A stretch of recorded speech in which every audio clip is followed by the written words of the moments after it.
নতুন পে স্কেলে 1:4 অনুপাত দাবি, সর্বোচ্চ এবং সর্বনিম্ন বেতন যত চাওয়া হবে।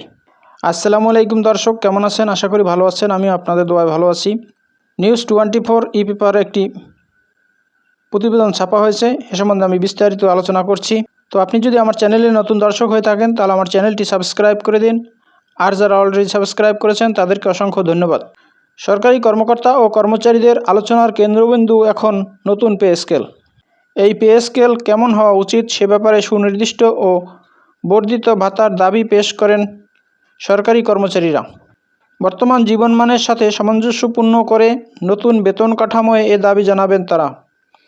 তাদের মূল দাবি, বেতন বৈষম্য দূর করে অন্তত 1:4 অথবা 1:6 অনুপাতে পে স্কেল কার্যকর করা হোক।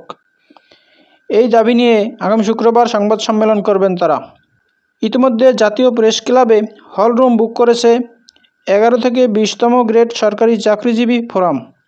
তারা বলেছেন, সংবাদ সম্মেলনের ন্যায্যতার ভিত্তিতে বৈষম্যমুক্ত পে স্কেল ঘোষণা, হরণকৃত টাইম স্কেল সিলেকশন গ্রেড পুনর্বহাল, এক ও অভিন্ন নিয়োগ বিধি বাস্তবায়ন, বাজার পরিস্থিতি বিবেচনায় বিদ্যমান ভাতাসমূহ পুনর্নির্ধারণ ও শতভাগ পেনশন প্রত্যাবর্তনের দাবি জানানো হবে।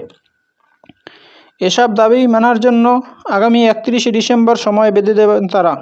11 থেকে 20 গ্রেড সরকারি চাকরিজীবী ফোরামের সাধারণ সম্পাদক মাহমুদুল হাসান গণমাধ্যমকে বলেন, ন্যায্যতার ভিত্তিতে বৈষম্যমুক্ত পে স্কেল ঘোষণা করার দাবি থাকবে আমাদের।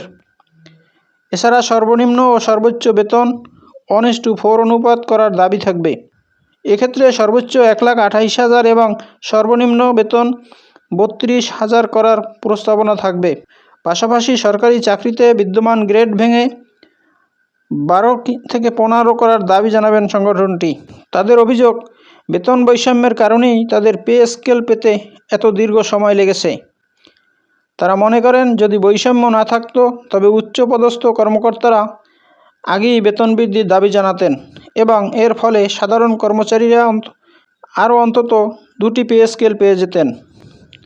বর্তমান কাঠামোয় কর্মকর্তাদের জীবনযাত্রায় কোনো অসুবিধা না হওয়ায় তারা বেতন স্কেল নিয়ে ভাবেন না, কিন্তু ছোট কর্মচারীদের সংসার চালানো এখন রীতিমতো চ্যালেঞ্জ।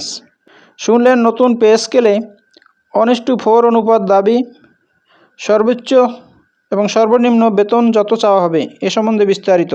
এরকম আপডেট ভিডিও পেতে চাইলে আমার চ্যানেলটি সাবস্ক্রাইব করে রাখুন এবং ভিডিওটি শেয়ার দিয়ে অন্যদের দেখার সুযোগ করে দিন। তো ভালো থাকুন, সুস্থ থাকুন। আবার কথা হবে নতুন কোনো ভিডিওতে। সে পর্যন্ত শুভকামনা রইল। আসসালামু আলাইকুম।